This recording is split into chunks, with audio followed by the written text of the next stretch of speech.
Nam made him realize he had a higher calling, and that higher calling for 37 years was to be the chief spiritual leader of the Centralia Community Church in Centralia, Washington. I'll jump to the point. He wrote a book called The Missing Cub. It's a great book, by the way. It's not as good as The Game from Where I Stand, but it's unique in its own way. And the person who did the foreword, you probably remember this name, Lyle Overbay. Now, Lyle Overbay had a lot of success in Seattle, in Pittsburgh. I think he finished his career with the Yankees. I might be wrong about that. Good point. Lyle Overbay wrote the foreword to Darcy Fast's book, and when I spoke to Lyle Overbay, and I said, do you realize your very, very good friend who you wrote the foreword to his book on his behalf is getting hosed out of a pension? And I'll never forget it. He said, I don't know what you're talking about. So to all the people out there, to the Sean Doolittles, to the Corey Klubers, to all the current player reps, to the Curtis Grandersons, the Players Union president, is this issue known to them, or are Tony and Steve are good, and I use air quotes, are good friends at 12 East 49th Street? Are they hiding these stories from the Klubers and the Grandersons and the Doolittles of the world? You know, I mean, I can't speak exactly to that level of what their engagement is, but I do, and Tony fairly well, more independently. So I know I'd have to only speculate, but I think, and I do believe that from my understanding, it's a negotiation, right? I mean, because the only way that they saw initially to get this, the step that they took relatively recently, 2011, to add these, non-qualified benefits, right? Is it basically to provide the players some financial relief? Was a negotiation where that it went as far as they thought they could take it, right?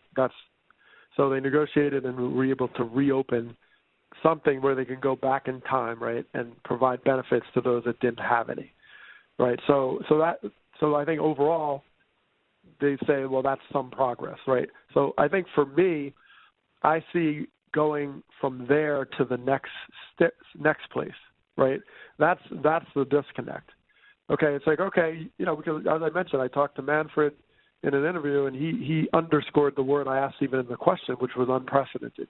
No labor union in the history or labor management's ever gone back in time and said, okay, here's some money, right?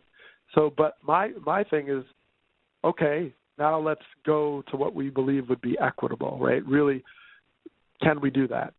And so the stories are out there, but I go back to the original point about more awareness is needed, and I think that it can come from all these different places.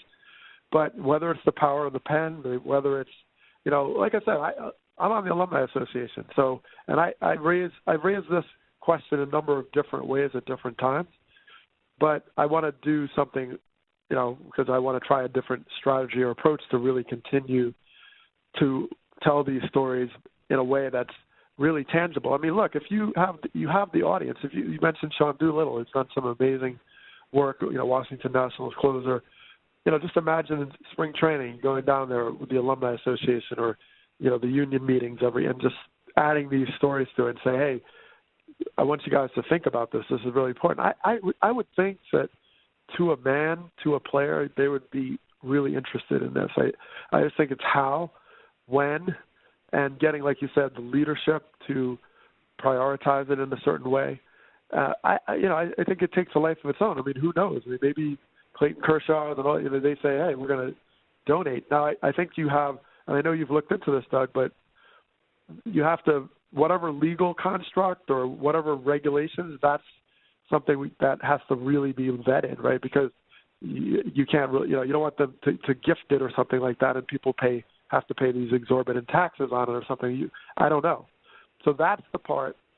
It's the how, and I think if you package it all and deliver it, and let's say it turns out, I'm going to just make an example, the pre-1980 fund, and you've done campaigns, and there's been all these things to bring awareness, and everybody's on board, that pre-1980 fund, once everything is worked out, like legally and all that, and then it comes down to, hey, players, this year let's donate to the pre-1980 fund, and this is how it's going to be handled, and it's going to come from all these sources. Yeah, I imagine, I think a lot of people would be really into that. I do think that's why when you mentioned sticking my neck out, I think it's just bringing awareness in a way and harmonizing. I don't think it's really more than that. And Doug, I'd say it totally complimentary. Your approach is necessary. It's necessary because there is a lot of sleepwalking, and I think it's partly because, like you said, and when you're a player, it's like you get into your own selfish world. I mean, I can speak from direct experience with that. You do. You get into a very selfish place. You're like, oh, I got to worry about the next game and then my next contract and my family, and I just got traded, and you really don't look up very much. Everything's kind of on autopilot, and you kind of see spring training. It's kind of a blur. People come in and they tell you about the history, and you're like, yeah, that's great.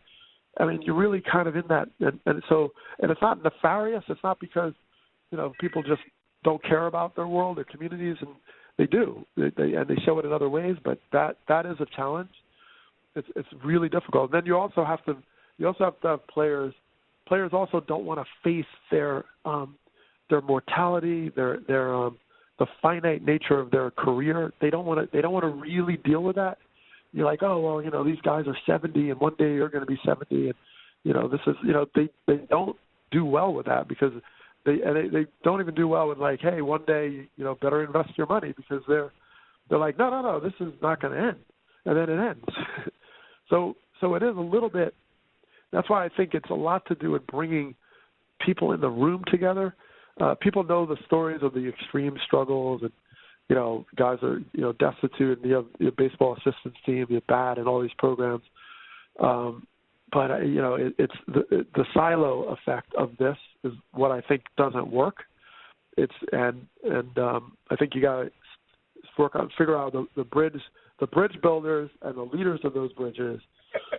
And I think, and I know we know who they are, but it's also it's changing the narrative of that with the education of the players. I don't know. I see a good outcome. I just think it's going to take time, but I can't. I don't think there's anything really controversial in this. I really don't. And I think most people wouldn't see it as controversial, really. But I think baseball's got to handle it. They got to handle their business, I think, Doug, to me, the question I have is if it's going to take time, how much time do some of these guys have? Like, I'll give you an example. Like last year in my show with Mark Littell, Marc and Midday, we interviewed Dave Hilton, who I thought was one of the most cerebral, engaging guys in the world, very soft-spoken, nice fella, and 3 months later he passed away. And his time was done, and his wife was having a tough time paying bills and also paying for arrangements. And with mega millions, almost billions actually in Major League Baseball, if you think about it, out there, I just don't even see this as a controversial issue. Like I said before, it's like I'm not a huge activist kind of guy. My friends will attest to you that I'm kind of a status quo, put your head to the grindstone, and whatever you got dealt to you, you deal with it.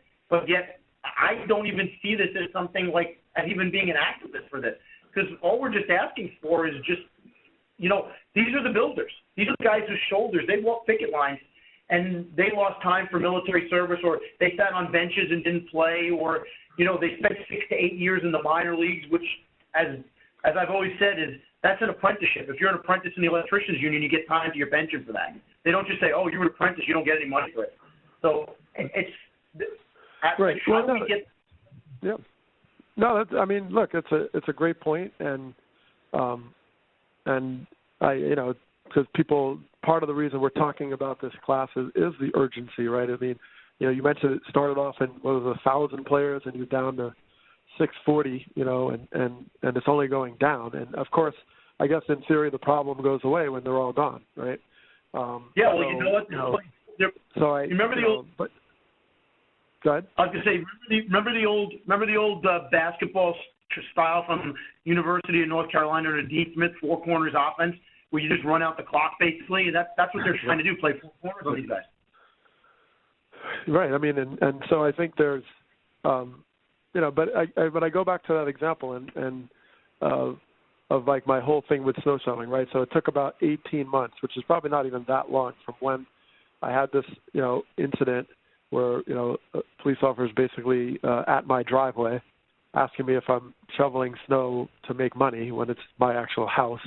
And he's not even from the jurisdiction where I live. Okay. He's not even from, so you can imagine how that was, and, not knowing what's going through his head and all that.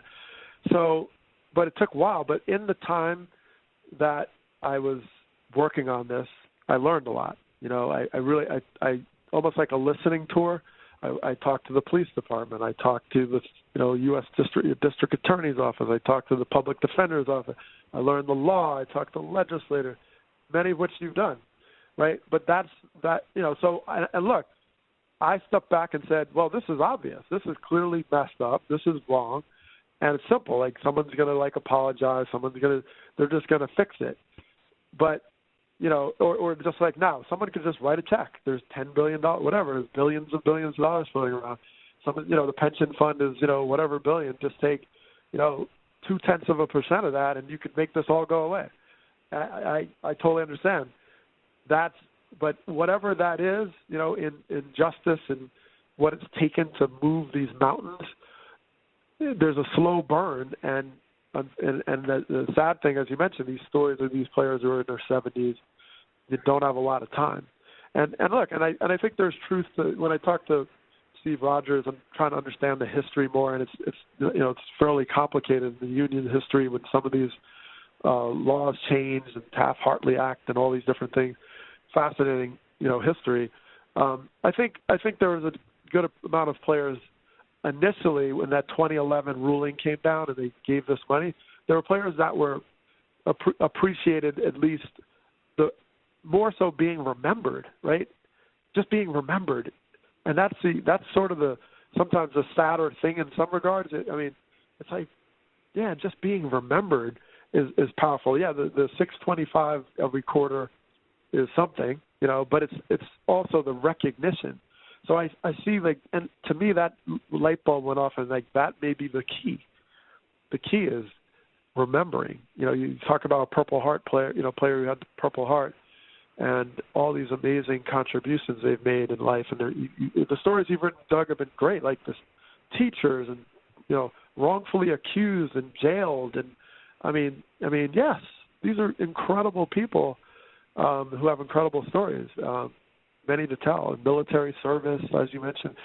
So, going back to that point, I think that although it seems direct, it's because, you still have to get all these, people in the room and get those stories where the pressure is great enough that people see this is an opportunity, and this is a good opportunity to take that next step.